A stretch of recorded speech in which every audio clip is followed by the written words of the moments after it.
একজন যুবক মৃত্যুশয্যায় শুয়ে আছে। তার শ্বাস ধীরে ধীরে থেমে যাচ্ছে। মা পাশে বসে কাঁদছে। বাবা, একবার অন্তত বলো, লা ইলাহা ইল্লাল্লাহ। কিন্তু ছেলেটা মুখ খুলছে না।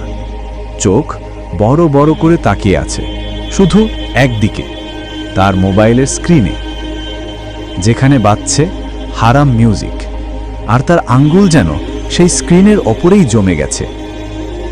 শেষ মুহূর্তে ছেলেটার ঠোঁট কেঁপে উঠল, কিন্তু আল্লাহ শব্দটা আর বের হলো না।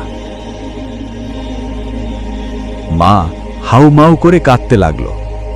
ঘরের কোণে বসা বুড়ো দাদা শান্ত স্বরে বললেন, যে জীবনে আল্লাহকে ভুলে গেছে সে মৃত্যুতেও তাকে মনে রাখতে পারে না। জীবন যেমন কাটাও, মৃত্যু তেমনই আসে।